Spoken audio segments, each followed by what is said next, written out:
Bava Kamma Daf Yomi Bava Kamma, flexibility in Halacha, Iinish Gazlanã Atika. So because there is flexibility in Halacha, and because Halacha has to be applied in every generation, in every era, in every context, every place, every community, every individual, that subtlety of application, the how to use the flexibility, what the parameters of the flexibility are, is not something you can learn in a sefer. You can go through the whole of Shulchan Aruch, you're not going to learn how to apply the Shulchan Aruch. Even when you look at Shailas and Shuvas, if you study the various responses that have been written through the centuries, you'll get a bit more of a sense of it, but still that was applied for those periods. How does one apply to one's own period? To understand how to apply halacha, that comes from shimush, that comes from a masorah, that's handed down through apprenticeship. By working with a posek, by studying with a posek, by watching a posek, by serving a posek, that's where one learns the subtlety of how to manage the flexibility of halacha so that it makes sense in a given context. A lot of that we learn from storytelling.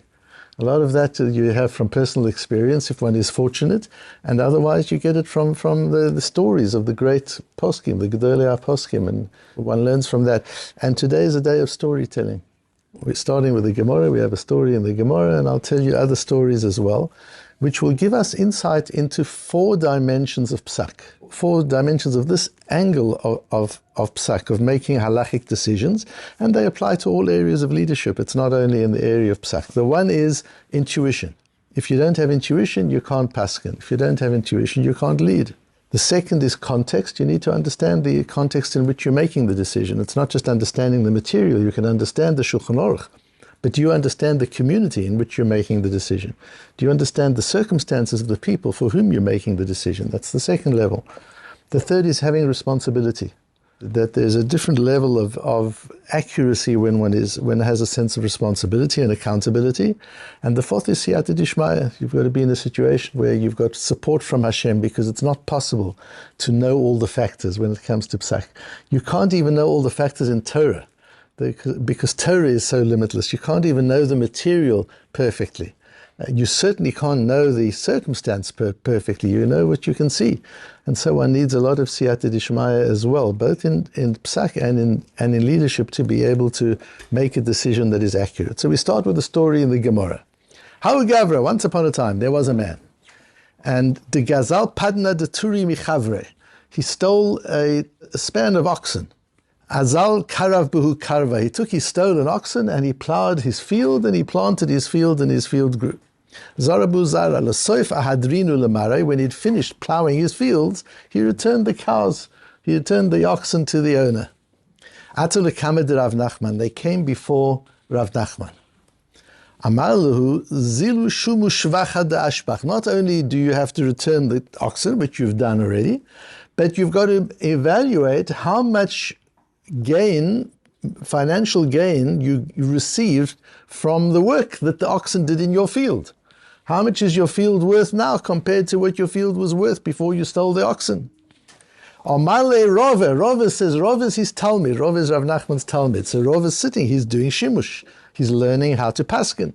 And he engages, he questions. He doesn't just sit there and watch, he questions. He says to Rove, Turi ashbach, ara lo ashbach, really? Was it only the oxen that were responsible for this improvement in the field? Did the earth not produce the produce as well? Did the labor of the farmer not produce the produce? Why are you giving all the shvach to the nigzal, to the person from whom the oxen were stolen? The oxen weren't the only contributors to the profit. Omar, he said, Ki kamin, and the shaim kula. I didn't say you must give all the profit to him. Palga kamin. And my intention was we evaluate how much profit there was and give half to the owners of the oxen.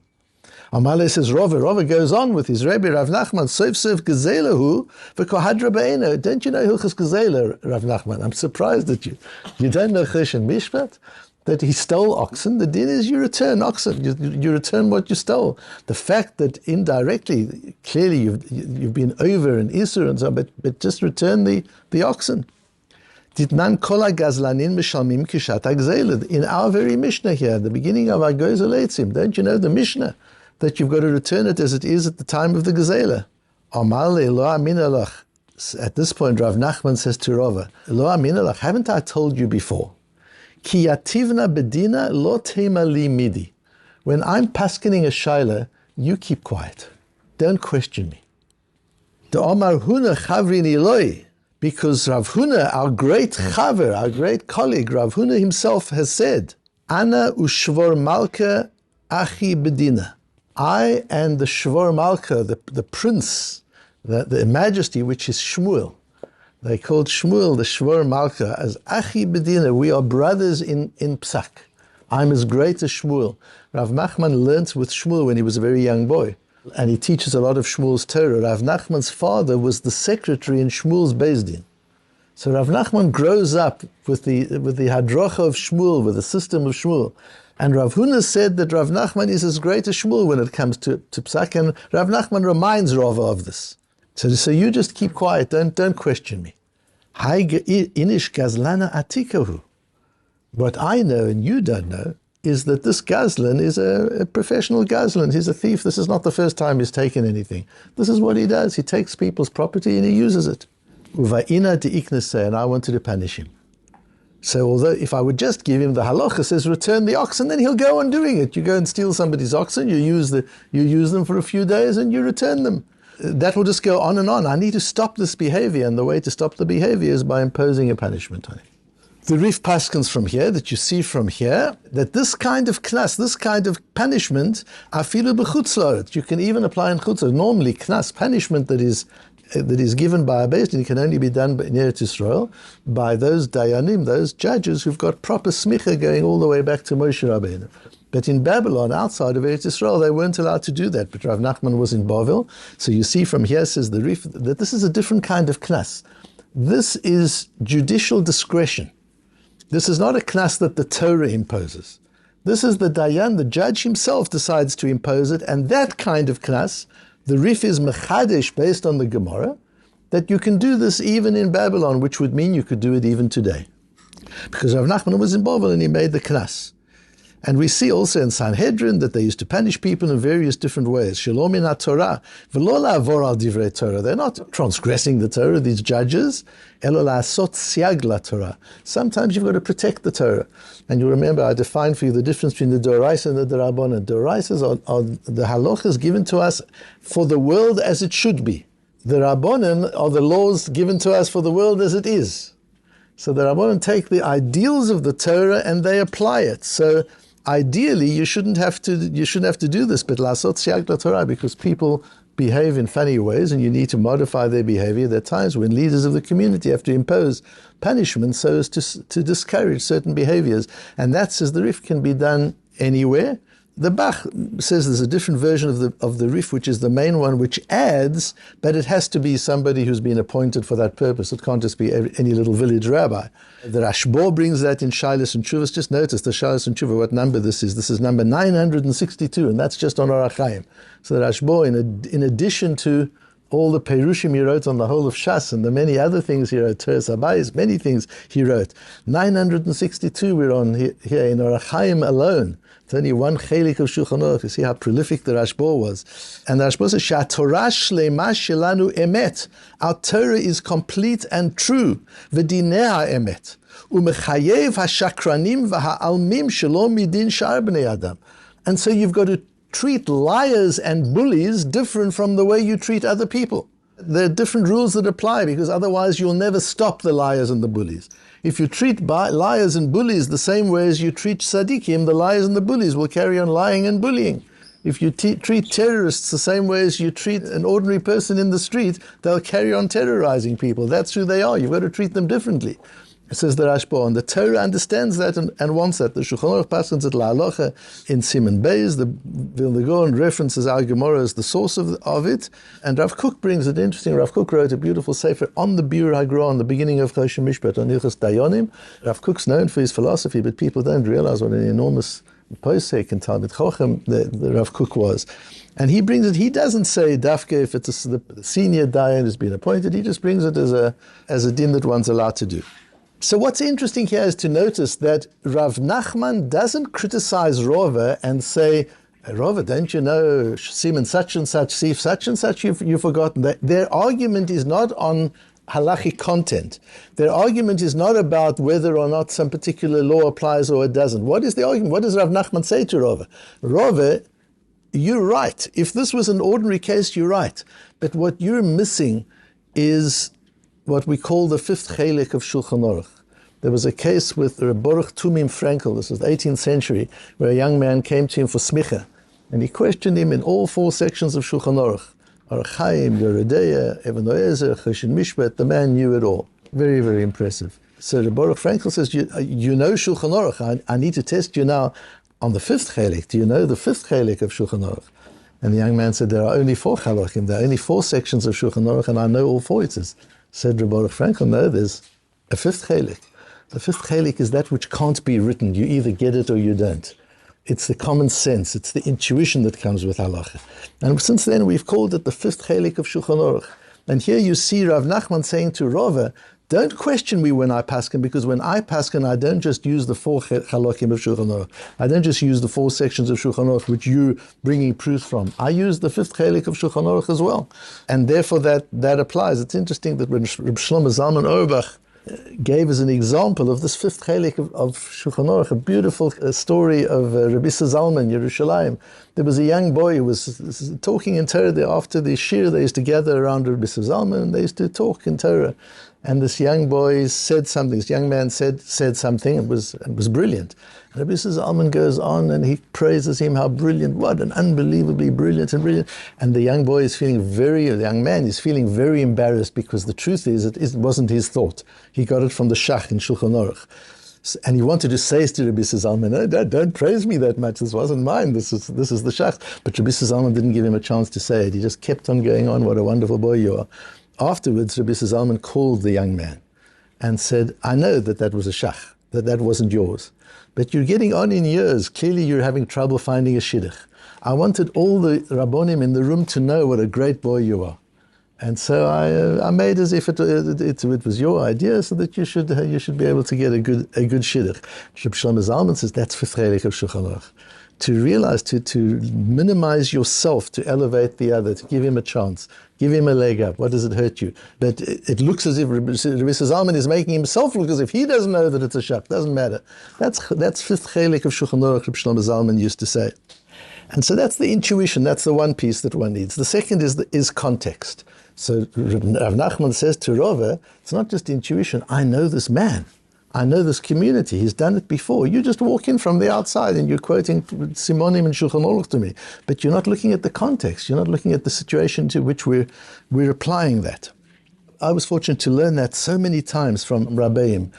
When I was already in Rabbonis in South Africa, I came to Eretz Yisrael and I said to Reb Meir Soloveitchik, I wanted to learn to become expert in Maris and the laws of Nida. You have to be able to distinguish between different colors of blood, and that's very, very subtle and very, very difficult. And I said, I would like to become expert in that area. So he said, go and learn with Reb Meir Brandsdorfer. Reb Meir Brandsdorfer was a posek in Meir Shorim, who he said was the expert in this area. He said, but don't learn psak from him. Only learn the colors from him. The psak you do. Because you can't transplant halacha from Meir Shorim to Johannesburg. You've got to apply it in Johannesburg for that community. All you can learn from him is the maris. It's got to be indigenous to the community in which you're paskening.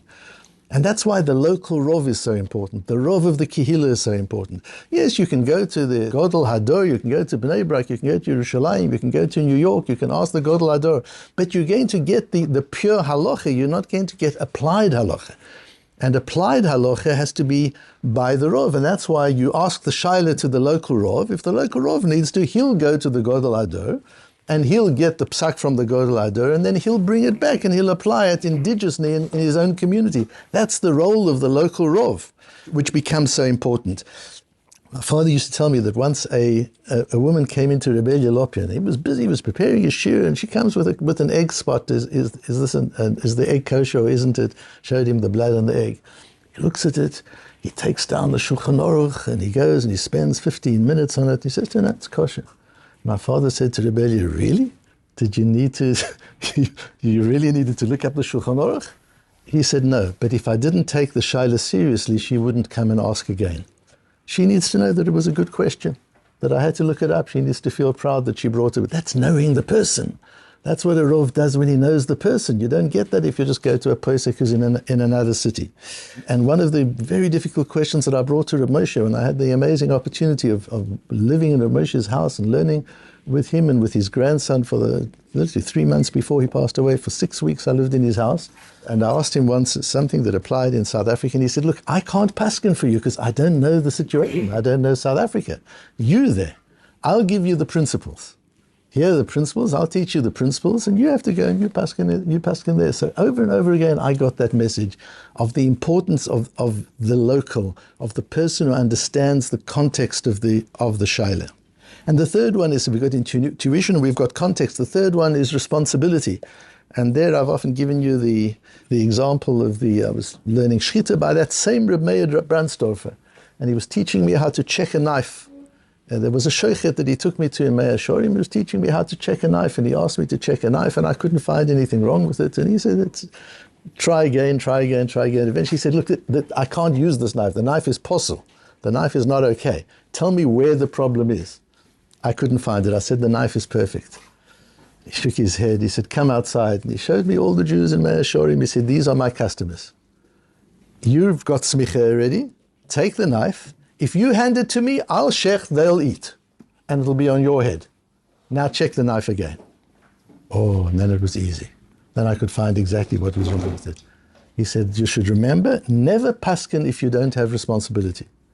Because you just don't have the siyata dishma, you don't have the alertness. Backseat driving is dangerous. The person who's driving, who's making the decisions, has so much awareness and such sharpness. Somebody who doesn't have the responsibility, it doesn't make a difference. There's no real consequence to his decision. Doesn't have that same sharpness. So that's what he taught me. And the fourth one is siyata dishmaya. So we have intuition, context, responsibility, and Hashem's guidance. And that Rabbi Moshe Sternbuch told me once of the story of the Yeshuas Yaakov. And I've told many of you these stories before. I tell them again, not because I think you've forgotten them, but because they need to penetrate into your being. They're so important. The Yeshuas Yaakov was walking, he was visiting a town, and he walked past a butcher. The butcher calls him and says, Yeshuas Yaakov, so happy to see you. And we've got a shiloh on a cow here, on an ox. Yeshuas Yaakov looks at the ox, he says, it's kosher, it's okay. That night, the Yeshuas Yaakov can't sleep because he suddenly remembers there's a taz that he forgot about, and according to the taz, the ox is treif. So he runs back to the butcher early the next morning. It's this terrible thing. I made a terrible mistake. The ox is treif. He says, it's already been eaten. There was a wedding last night, and the ox has been eaten already. And the Yeshuas Yaakov said, I will not be challenged in Shemayim because I didn't know the taz. That can happen. Person doesn't know everything. You can forget something. It can happen. I will be challenged in Shemayim that I paskin the shaila in a town where I wasn't the Rov. And you don't have siyata dishmaya if you don't have responsibility. And those are principles that apply in all areas of leadership. You need intuition, you need to understand the context, you need to have responsibility, and you need siyata dishmaya. And you can't second guess the person who's in the position of power. And we should know this now because there are people in position of power who are making decisions that sometimes look to us very questionable. And maybe they are, maybe we're not. All we need to know is there's no point in us second guessing them. We don't have one fraction of the intuition that they have, of the context that they have, of the responsibility that they have, and hopefully the siyata dishmaya that they have. One has to look and hope and pray, and that's why we say a tefillah. On Shabbos we say a tefillah for Shlom HaMalchus, that the Rebbeinu Shalom should give wisdom to governments, because they have to make decisions, and all we can do is sit and hope that they're making right and good decisions. But all the dinner conversations about Bibi should be doing this and the Ramatkal should be doing that, it's all nonsense. What do you know? What do we know? We're not in that situation. Even the Yeshuas Yaakov gets it wrong because he passed in the shaila when he didn't have the responsibility. You think you, without any responsibility at all, are going to know what has to be done in Gaza and what has to be done in Iran and what has to be done with Hezbollah? It's not even possible. So you might as well relax, let them do their job, daven for them, support them as best we can. You've got a democratic right. If you think they're not doing a good job, you can change them, you can do what you want to do. But to sit and talk about whether they're doing the right or the wrong thing is childish. At the end of the day, they have the 4 dimensions of psak and of leadership that we lack, and we have to respect that as well.